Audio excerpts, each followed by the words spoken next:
Selasa, 8 September 2015. Seorang pria dengan mobil Daihatsu Sirion meluncur menuju ke Jalan Sumur Putri di kawasan Teluk Betung Selatan, Bandar Lampung. Sekitar pukul 1:30 siang, pria itu tiba di tujuan dan menghentikan mobilnya di pinggir jalan, tepat di depan kantor Kelurahan Sumur Putri.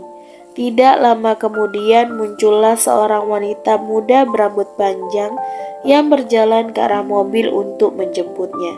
Pria itu pun turun dari mobil dan bersama si wanita berjalan kaki menuju ke kos-kosan si wanita itu. Keduanya masuk dan menutup pintu. Hingga malam pun tiba, pria itu tidak keluar juga di tempat kosnya. Bahkan keesokan harinya dia juga tidak kunjung keluar. Ada apa dengan pria itu? Apa yang dilakukannya di sana? Selamat datang di Cerita Ira.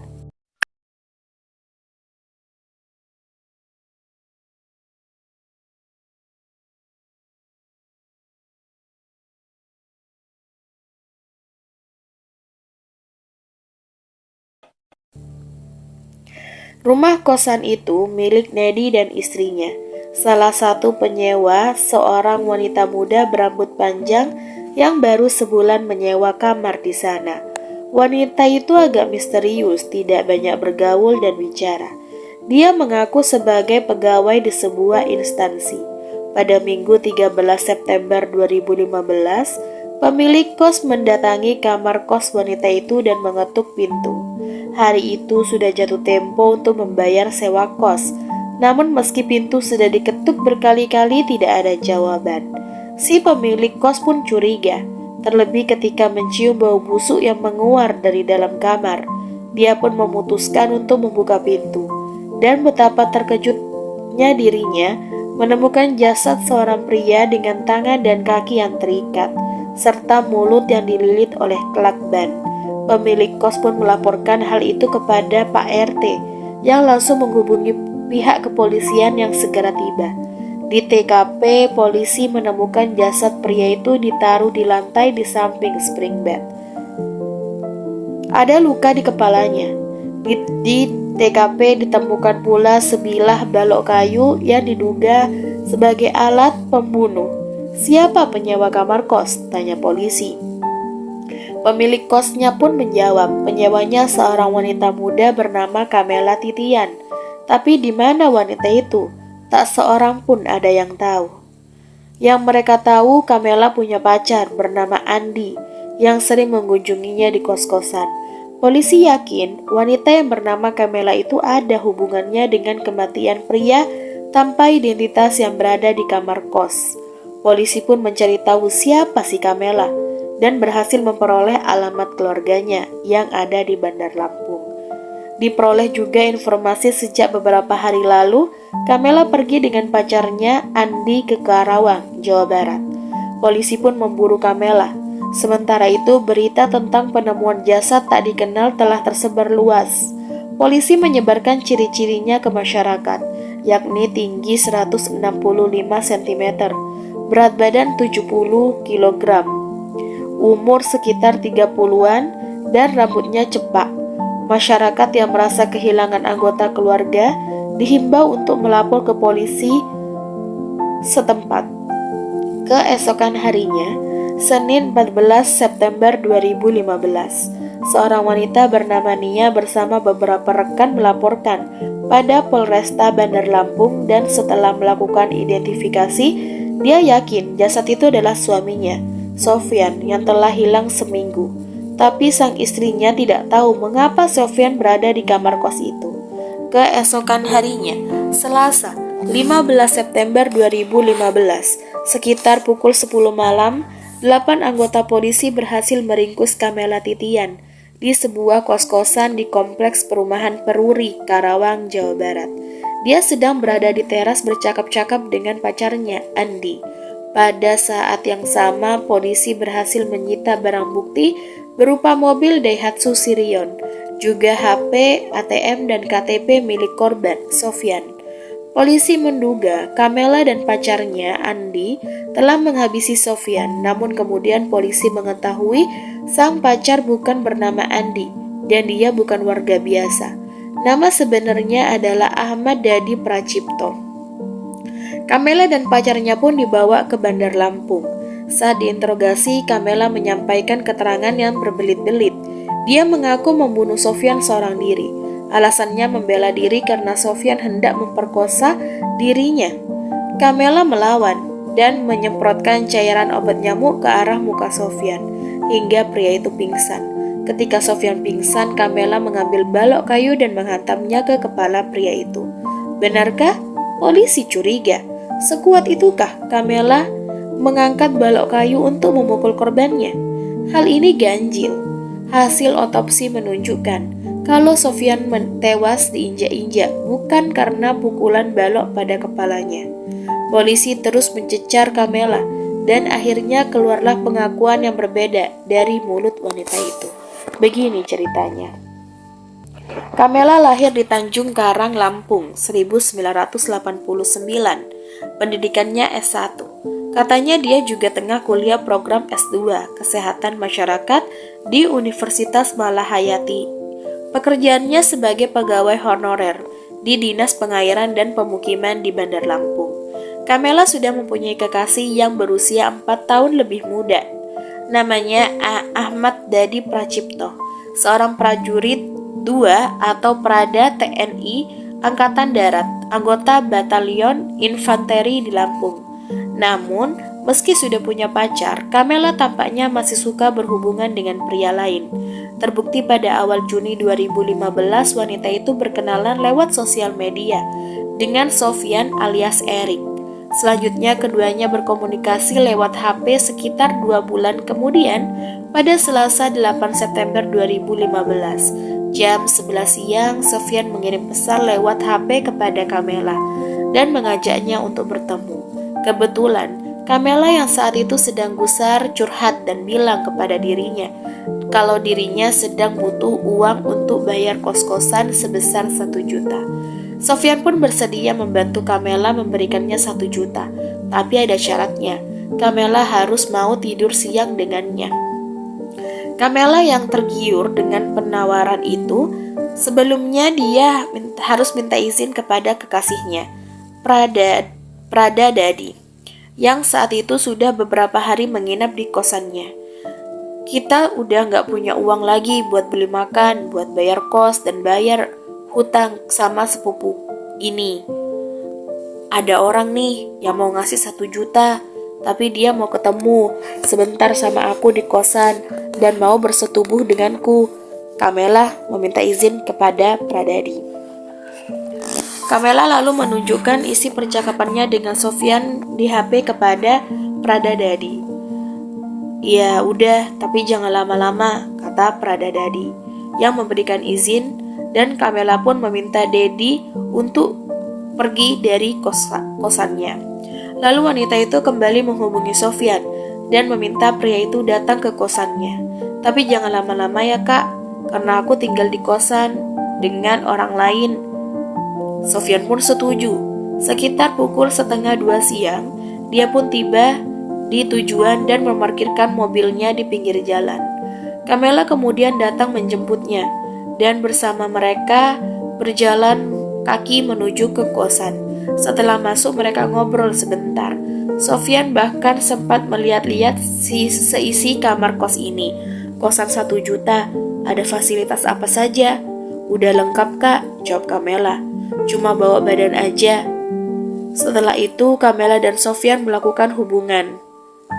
Singkat, hanya 10 menit. Bayaran 1 jutanya mana? Kamela minta imbalan. Saya lupa bawa dompet. Nanti saya transfer ke rekening kamu saja, jawab Sofyan.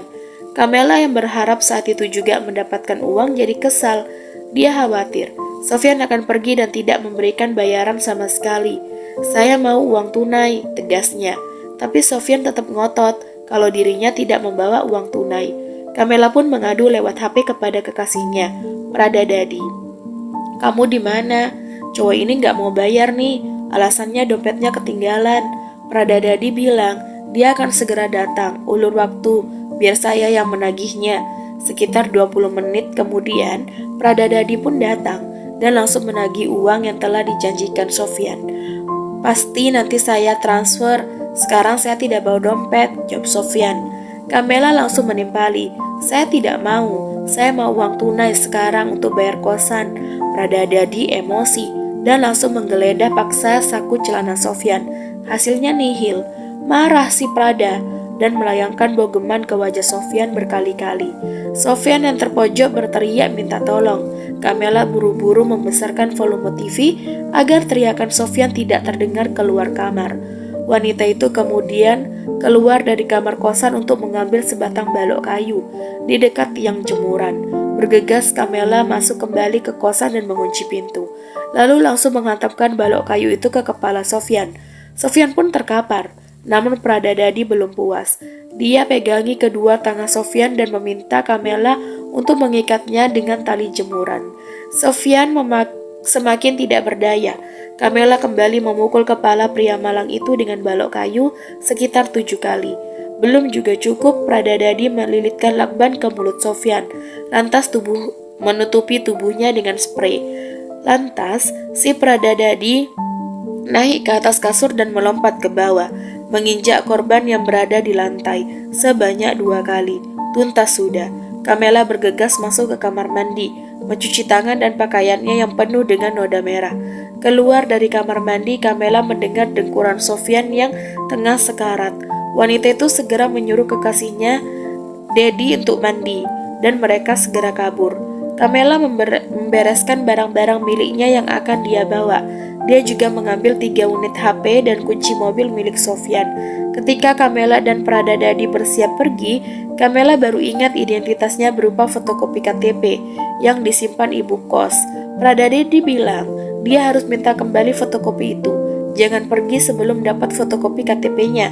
Dedi pergi terlebih dulu dengan sepeda motor dan berjanji akan menunggu Kamela di rumah orang tuanya di kawasan Ginindrojo. Kamela lalu mendatangi ibu kos, tapi wanita itu tidak ada. Yang ada hanya cucunya yang sedang menjaga warung. Kamela pun meminta fotokopi KTP-nya. Cucu ibu kosnya pun berusaha mencari-cari tapi tidak ketemu. Kamela cemas dan menelpon Pradadadi. "Bi, bu kosnya nggak ada. Fotokopi KTP-nya nggak ditemukan. Usahakan dapat," perintah Pradadadi. Kamela menuruti dan segera minta si cucu untuk menelpon ibu kosnya dan menanyakan tempat penyimpanan fotokopi KTP miliknya. Akhirnya benda yang dicari itu pun berhasil ditemukan. Kamela lega dan mengirim pesan kepada kekasihnya. "Udah dapat, Bi." Tanpa membuang waktu, Kamela pergi ke kamar kos dan mengambil seluruh barang miliknya dan juga kunci mobil Sofyan. Dia tinggalkan jasad Sofyan begitu saja dan mengunci pintu kamar kos dari luar. Dengan mobil milik pria itu, Kamela berangkat menuju ke rumah orang tua Pradadadi. Sekitar pukul 7 malam, Kamela dan Pradadadi berangkat dengan mobil milik Sofyan menuju ke Karawang, Jawa Barat. Hingga kemudian di sanalah keduanya diringkus oleh polisi. Demikian kronologis kejadian menurut Kamela yang dibenarkan Pradadadi. Sidang perkara pembunuhan Sofyan yang merupakan kepala bagian kepegawaian Universitas Malahayati di Bandar Lampung digelar di 2 tempat yang berbeda. Kamela disidangkan di Pengadilan Negeri Tanjung Karang, Bandar Lampung, sedangkan Pradadadi disidang di Pengadilan atau Auditorat Militer Bandar Lampung. Dalam persidangan dihadirkan saksi-saksi termasuk Nia, istri korban Sofyan. Nia yang memiliki 2 anak bersaksi beberapa jam sebelum tragedi, dirinya sempat bertemu sang suami pagi hari di kantor Universitas Malahayati. Saat bertemu kami, hanya mengobrol biasa. Lalu siangnya saat istirahat, almarhum izin pamit mau pergi mengantarkan berkas ke Lemhanas. Nia mengaku tidak tahu menahu suaminya berkunjung ke kosan Kamela. Dia berkali-kali menghubungi suaminya tapi tidak aktif. Dia juga memeriksa parkiran universitas, tapi mobil suaminya tidak ada di sana. Saya baru tahu suami saya meninggal seminggu kemudian setelah diberitahu sama anggota polisi. Nia mengenali pakaian dan sepatu milik suaminya yang ditemukan di TKP yang ditunjukkan polisi kepadanya. Setelah bertemu polisi, Nia datang ke RSUD Abdul Muluk untuk mengecek jenazah suaminya. Dia tidak berani melihat langsung, namun menanyakan kepada petugas rumah sakit apakah ada tanda keloid di tangan kiri jasad. Ketika petugas Seketika petugas membenarkan. Nia pun yakin jasad itu adalah sang suami, Sofyan. Ia pasrah, itulah yang dirasakan oleh Nia. Hukuman apa saja yang mau diberikan kepada Pradadadi dan Kabela. Semoga mereka insaf dan menyadari perbuatan mereka salah.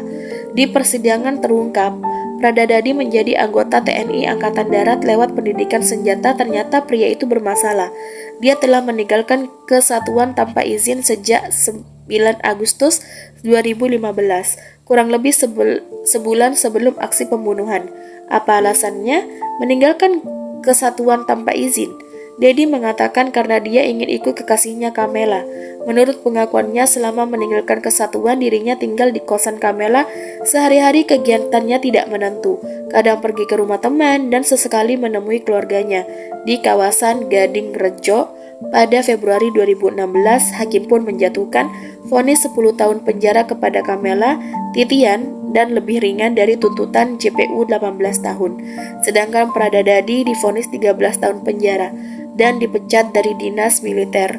Hukuman itu lebih ringan dari tuntutan 15 tahun di persidangan dan terjadi hal yang tidak biasa. Saat itu Pradadadi mengatakan dia ingin minta maaf kepada Nia karena telah membunuh sang suami, Sofyan. Saya minta maaf atas perbuatan saya. Hakim lalu mengatakan tidak cukup hanya minta maaf. Pradadadi pun lantas beranjak dan menghampiri Nia yang duduk di kursi saksi dan mencium tangannya. Berarti kamu mengaku salah? Tanya ketua majelis hakim, Letnan Kolonel Surono. Siap, saya mengaku salah, jawab Dadi. Hal tak biasa lainnya adalah pemberian bingkisan di Pengadilan Negeri Tanjung Karang pada Februari 2016. Sebelum dibacakan vonis kepada Kamela, pihak keluarga Sofyan meminta izin kepada majelis hakim untuk memberikan bingkisan kepada Kamela. Bingkisan itu berupa surat dan mukena dari Nia, istri almarhum Sofyan. Kami sekeluarga sudah ikhlas dengan kepergian Sofyan, dan bingkisan itu agar dia sadar atas perbuatannya. Ibu Kamela yang turut hadir menyaksikan keputusan vonis terhadap anaknya menyambut baik bingkisan itu. Menurutnya dengan pemberian mukena dapat membuat Kamela bertobat dan memperbaiki kesalahannya. Saya menaruh simpati kepada keluarga korban. Sebenarnya saya juga ingin bersilaturahmi kepada keluarga korban, karena yang namanya manusia tidak luput dari kesalahan. Demikian kata Ibu Kamela.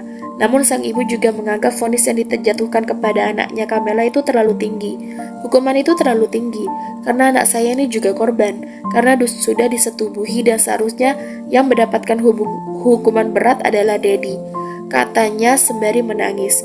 Sehubungan dengan vonis yang dijatuhkan kepada Kamela 10 tahun penjara, JPU tidak puas dan mengajukan banding. Argumen JPU, pelaku selama ini mengatakan mengambil barang-barang milik korban, seperti mobil dan 3 unit HP, untuk menghilangkan jejak. Tapi pertanyaannya sekarang, jika ingin menghilangkan jejak, mengapa barang-barang itu tidak dibuang saja? Malah pelaku menjual HP milik korban dan menikmati hasil dari penjualan itu.